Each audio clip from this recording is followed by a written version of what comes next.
You wake up before sunrise. Not because you slept enough. Not because someone gently called your name. You wake up because the earth is shaking. Mud is pressed against your cheek. Your boots are wet. Your blanket is wet. Your hands are numb. And somewhere above you, the sky is screaming. For 1 second, your brain forgets where you are. Then you remember. You are not in a bedroom. You are not in a house. You are not safe. You are a soldier in World War I. And you live in a ditch. The first thing you smell is rot. Wet wood, smoke, old sweat, stale food, mud that has been stepped in by thousands of boots, water that never drains, clothes that never dry. The trench is not quiet. Even before the battle begins, it breathes around you. Men coughing, rats scratching, water dripping, someone whispering in his sleep, someone praying, someone trying not to cry. Above your head is open air, but you cannot climb out, because above your head is also death. Machine guns, snipers, shells, wire. No man's land. That empty strip of broken earth between your trench and the enemy's trench. It looks like nothing. Mud. Crater. Wire. Smoke. But everyone here knows the truth. No man's land is not empty. It is full of men who tried to cross it and did not come back. You sit up slowly. Your legs ache. Your back aches. Your stomach feels hollow. You reach for your rifle. Not because you are about to fight, because in this place, holding something solid makes you feel slightly less helpless. The trench walls rise above you like a grave. Mud on the left, mud on the right. Sky above, water below. You are alive, but only because you are underground. That is the first rule of this war. The ground above you belongs to bullets, so you live below it. The trench was supposed to save you, and it did. That is the terrible part. It really did save you. When the machine guns began cutting down anything that stood upright, men dug into the earth to survive. The dirt blocked the bullets. The walls hid the bodies. The hole became shelter. But the longer you live inside the thing that saves you, the more it becomes the thing destroying you. This is the trap of World War I. You do not live in the trench because it is safe. You live in the trench because everywhere else is worse. A man beside you moves. He is older than you by only a few years, but he looks like he has aged a lifetime. His eyes are open. He says nothing. Nobody says much in the morning. Words feel expensive here. The cold has already taken enough from everyone. You pull your coat tighter, it does almost nothing. The fabric is heavy with moisture, your socks are soaked. Your feet have been wet for so long that they no longer feel like your feet. They feel like dead weight at the end of your legs. That is how the trench starts killing you before the enemy even sees you. Not with a bullet, with water. Water fills the trench, water softens the walls, water soaks your boots, water turns the floor into a thick paste that grips your ankles. You step on wooden duckboards laid across the mud, but they shift under your weight. One wrong step, and your boot disappears into brown water. You pull. The mud pulls back. For a moment it feels alive, like the earth is trying to keep you. Someone laughs behind you. Not because it is funny, because if he does not laugh, he might scream. This is not the kind of war you imagined. You imagined courage, flags, orders, a clear enemy, a clean moment where you either win or lose. But most of this war is waiting inside filth while something invisible decides whether you live. The enemy is close, sometimes only a few dozen yards away. Close enough that, on quiet nights, men say they can hear voices from the other trench. A cough, a shout, a song. Another human being who is also cold, also scared, also trapped underground. And yet if he sees you first, he may shoot you. If you see him first, you may shoot him. That is what the war has done. It has placed frightened men in holes facing other frightened men in holes, then told them the only way out is through each other. A rat runs across the duckboard, then another. Then another. They are fat. Too fat. You try not to think about why. The rats are not afraid of men anymore. They have learned that humans here are weak. Humans sleep in the mud. Humans drop food. Humans leave waste. Humans disappear. The rats own the trench at night. Sometimes they run over your boots. Sometimes over your blanket. Sometimes close enough to your face that you wake with your heart punching your ribs. You cannot waste bullets on rats.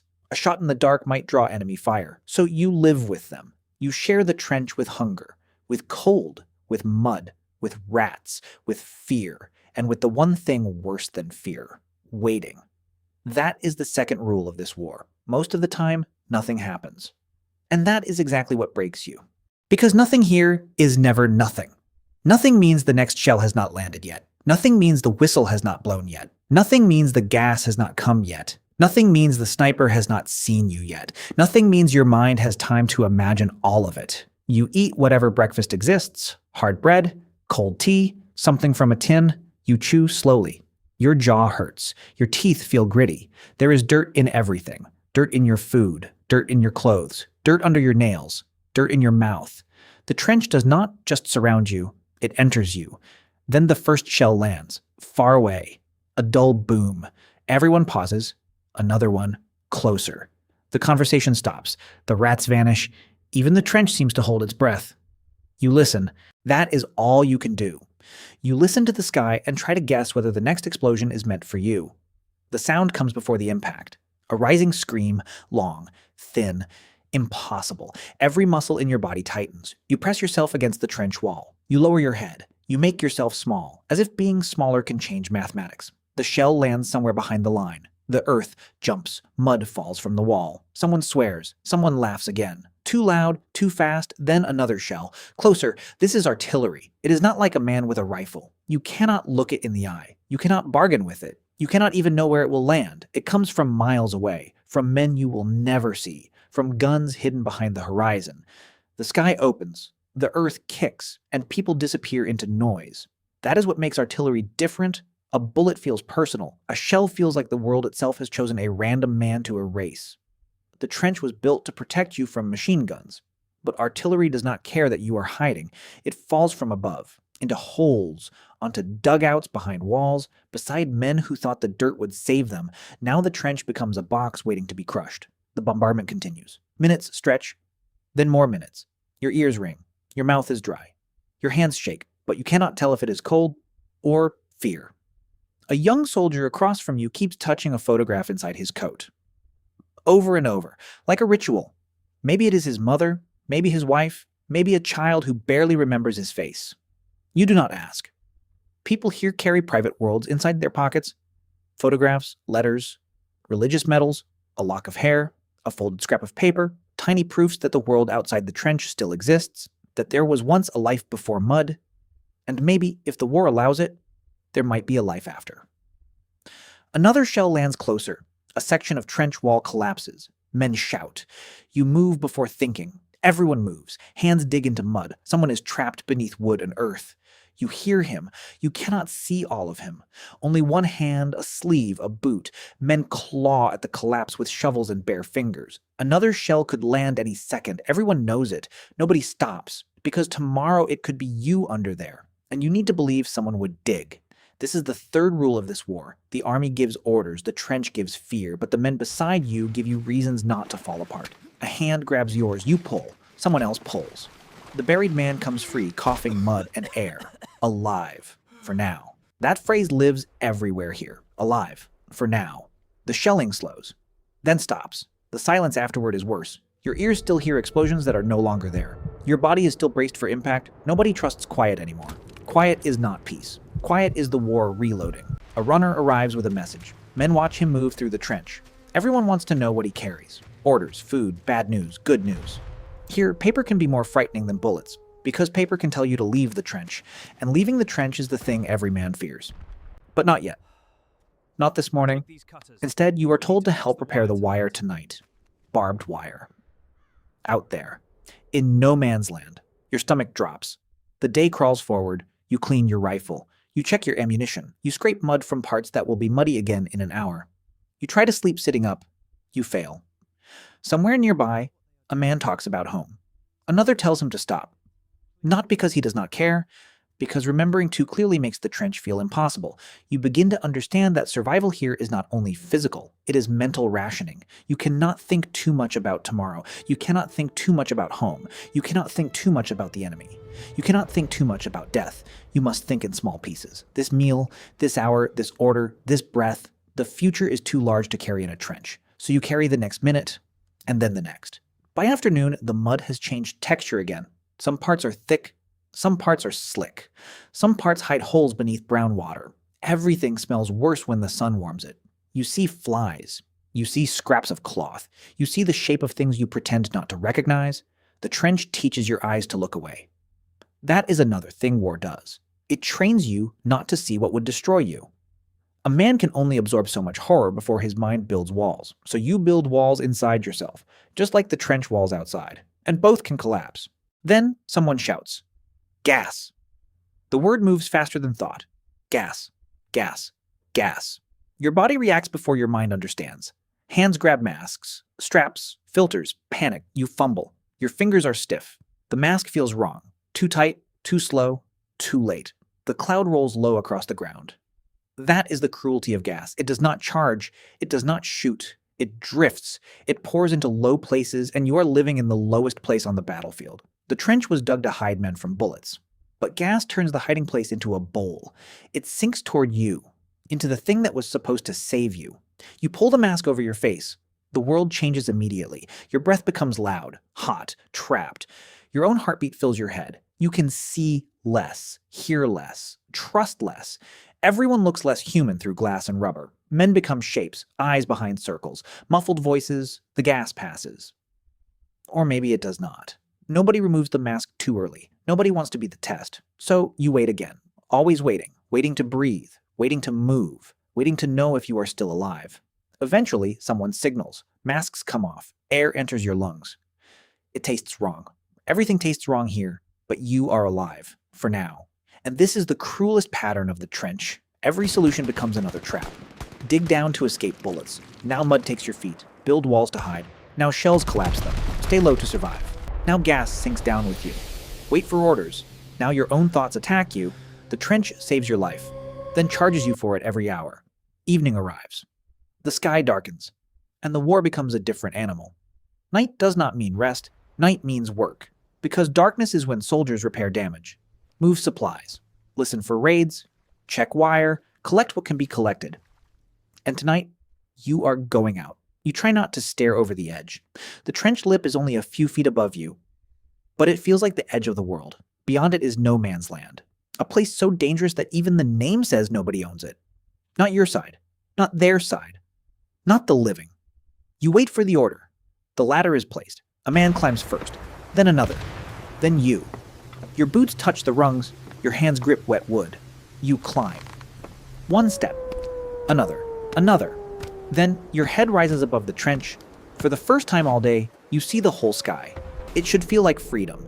It feels like exposure. You drop flat into the mud. Your body understands before your mind does. Stay low. Stay small. Stay silent. You crawl forward. The mud is cold against your chest. Your rifle drags beside you. Wire cutters in one hand. Every sound feels too loud. Your sleeve brushing mud. Your breath. Your heartbeat. A distant cough. A board shifting somewhere behind you. The battlefield at night is not black. It is layers of dark gray. Broken posts. Craters filled with water. Wire twisted like dead vines. Shapes that might be rocks. Shapes that might be men. You do not look too closely. You crawl toward the wire. Your job is simple. Repair it. Cut a gap. Fix damage. Make tomorrow's attack harder for the enemy. Simple jobs are rarely simple here. Your hands shake. The wire catches your sleeve. You freeze. For one terrible second, you imagine being stuck here when the lights come. Then it happens. A pop in the distance. A flare rises. White fire climbs into the sky. The entire battlefield lights up. Every crater, every post, every wire, every man foolish enough to be outside the trench. You stop moving. Your lungs beg for air. You do not give them much. The flare hangs above you like an eye. If you move, you may be seen. If you are seen, a sniper may fire. So you become part of the mud. The light lasts only seconds. It feels like a lifetime. Then, darkness returns. You breathe. Someone behind you whispers, "Move." You finish the work with hands that barely obey you. Then crawl back. The trench appears ahead like a wound in the earth. You slide down into it. Mud covers your chest. Someone pulls you by the belt. You land hard at the bottom. Safe, but only in the way a prison is safe when the wolves are outside. You want to sleep, but the trench does not care what you want. Orders arrive before dawn. This time, men do not ask questions. Their faces already know. The attack is coming. The whistle will blow. You will go over the top. The words do not feel real. Your body refuses to believe them. Leave the trench, Leave the mud, leave the walls, leave the only thing between you and the machine guns? Yes, that is the final cruelty of this war. The trench is hell. But eventually, they order you to climb out of hell, and run into something worse. Men prepare quietly. Bayonets are fixed, rifles checked, letters folded. Some men joke. Bad jokes, fast jokes, jokes that die immediately. Some stare at the ladder, some stare at nothing. Someone kisses a photograph, someone makes the sign of the cross. Someone vomits into the mud. You look at your hands, they do not feel like yours. You think of home, then stop. Home is too dangerous to think about now. The officer checks his watch. Time becomes sharp. Every second has teeth. Your whole life shrinks to a whistle that has not blown yet. And then, it blows. A thin sound. Almost small. Almost stupid. But every man knows what it means. Climb. The first men go up, then the next. Then you. Your boots hit the ladder. Your hands grip the sides. The trench drops beneath you. For 1 second, you are between worlds. Below you is mud, rats, gas, fear, disease, waiting. Above you is wire, bullets, shells, open ground. There is no safe direction. That is why this war is a trap. You climb out, the air hits your face, you run. Or try to. The ground is broken. Your boots sink. Men shout.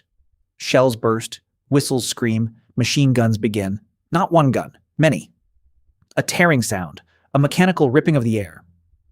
You were told to advance, but the earth itself is uneven. Crater, wire, mud, smoke, bodies falling, men vanishing into holes. You do not see the whole battlefield. Nobody does. You see flashes, a boot, a hand, a face, a wire post, mud splashing, a man turning back, a man not moving. Your legs keep going because stopping feels impossible. The machine gun does not hate you. That is what makes it terrifying. It does not know your name. It does not know your mother. It does not know the photograph in your pocket. It simply fires into the space where men are told to run. You dive into a crater. Water splashes around you. Another man falls beside you. He is breathing hard. You are breathing hard. Neither of you speaks. The attack continues somewhere ahead, somewhere behind, somewhere everywhere. For a moment, the crater is your new trench, a smaller hole inside the same nightmare. And you understand the real shape of this war. Men leave holes to cross open ground, to reach other holes. The entire battlefield is a world of graves trying to swallow each other. You do not know how long it lasts.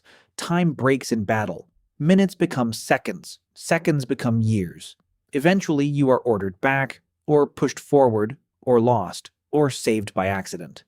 In this war, survival often feels less like victory and more like being missed by something that was not aiming carefully. When you return to the trench, if you return, no one celebrates. Men count who is missing, quietly. Names move down the line. Some answer, some do not.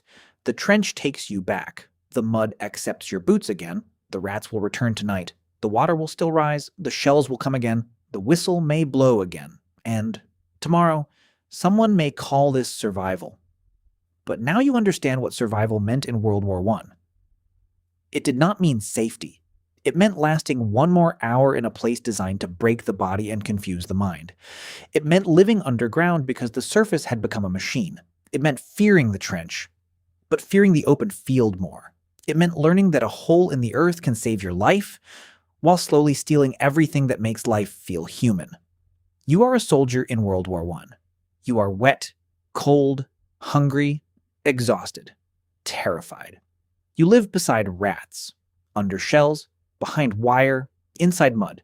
You wait for orders that may kill you. You sleep in the place you may be buried.